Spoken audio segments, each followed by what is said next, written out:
tart will easily elevate your Easter spread. A golden and flaky puff pastry base topped with caramelized carrots, creamy cheese, and a drizzle of hot honey. Ooh, I'm drooling. Our friend Tami Steggell will share the recipe with us, and we're so excited as always. Tami, this feels, it looks like it takes a lot of effort, very professional, but you're saying it's actually pretty easy. It's about the easiest thing you're going to do. It doesn't take hardly any time at all. The longest part is just letting it bake. Oh, we love that. So, it's full of just like fresh herbs and carrots. So and where do you envision serving this on Easter? Well, I think you could have a whole tart with a side salad if you were having a brunch.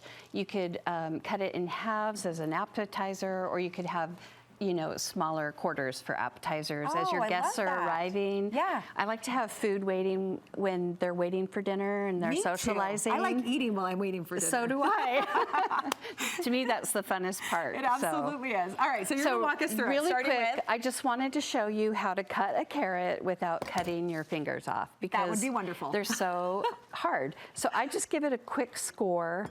So I have a guideline so it doesn't split, and then I just start at one end and then follow to the other end. And then you'll get two nice halves. Beautiful. Without slicing your fingers. Is there a specific kind of carrot you like using for this? I just like a medium large carrot, just a full-grown carrot. I suppose you could probably do little minis if you wanted. That could be cute. But next, what we'll do is we'll just take some olive oil, and we're gonna just drizzle a little olive oil on here. And that would be about 2 tablespoons. And then we'll just get these all coated. And then I like to cook them the flat side down. Does this help with the caramelized flavor? Yes. Okay, so we've got the olive oil and then baking them, right? It helps roast them and kind of get them a little bit golden. So right here, we got them all oiled. And then what we'll do next, right before we put it in the oven, we'll stick these in the oven for 15 minutes. And then we'll just put a little pepper and a little salt. And then these will go in our oven for 15 minutes while we're preparing the cheese and the puff pastry. And that's it. About what temperature are we doing? So this is 400. Okay, so kind of high. Yeah. You'll leave your oven on 400 because your pastries will also cook at 400. Okay, perfect. So that's... So while those are roasting, we'll do that, and then they turn out just like this. Beautiful. This is how they turn out. So we love the after photos always. Oh, those are gorgeous. And then next, I like to take a frozen puff pastry that I just purchased at the store. And when you unfold it, it comes in basically like a trifold. Okay. So I just take a pizza cutter and then just cut it right down the center, and then I get one more piece off of the next sheet, because it comes with 2 sheets. And so we do that, and I like to score it.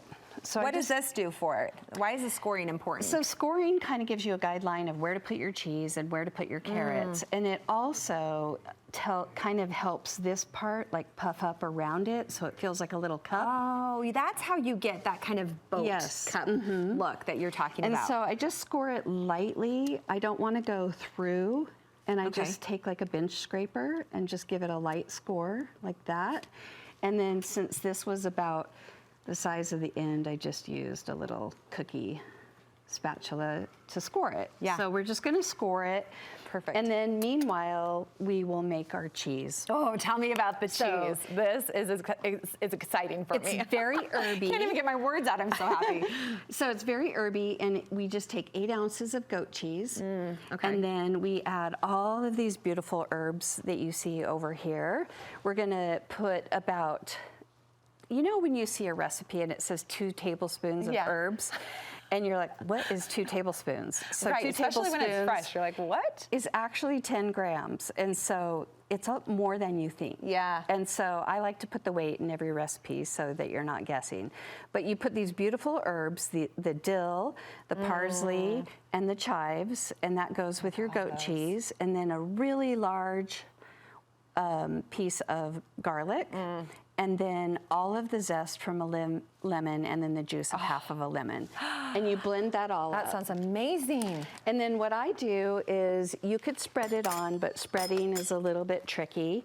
Okay, do I need to do anything to this before? If you want to egg wash the outside edges, just the that'd be outside great. edges? All right, and this is just an egg mixed up. Yep. Pastry brush. Okay. And I'm just going to do the edges. All right. And back to our And then filling. what I do is when I take the filling, I just take a quart-size Ziploc bag and I stick it in a glass. And then I fold that glass over, and then I just take a spatula and put it into the bag. Oh, and that makes it feel easier, less messy probably, right? So much easier than trying to like get it in the lines and put it on with a butter knife or something like that. Oh yeah, yeah. So then I just take a pair of scissors and I clip off 1 inch of the corner. Perfect. And then I just start piping it on, and I pipe it within those score lines like this. That'd be fun for the kids to do too if you want to get them involved. Oh, yeah. I feel like my kids always love to grab a piping bag. This would be great Yeah. for kids. Of course, your kids are used to being around piping bags. So this is, you know, we'll grab the Ziploc bag. It's just always fun to get them involved, and I love when you share with us recipes that Not bring them into the everybody kitchen. has a piping bag Right. available in their kitchen. So this is a great that's- hack. Yeah. And then do these bake on their own, or do you put the carrots back on and bake everything together? So I put the carrots back on. So right now the 15 minutes makes the carrots like really al dente. Yeah. And then what I like to do here is put these carrots just opposite of each other. Cute. Like that. So you have the fat and skinny And they're ends. so beautiful. And then you like to top it with hot honey and a little arugula too. Yeah, Right? and so after they're all baked, you just put arugula on it and some So hot good. honey. This is our favorite. I love hot And honey on anything. So when you said that, I'm like, I'm here for this. Yeah, I feel like the honey just balances Yes. it all out, and Oh, the Tami. arugula gives it like a peppery freshness. Ah, you're making us look like So- professionals. We're so grateful are. to you. Where can we find the recipe? You can find it at bitemeindustries.com and Studio 5 KSL website. Yep, we'll link you for sure. Thank you so much, friend. Okay, I'm gonna dig in just a minute.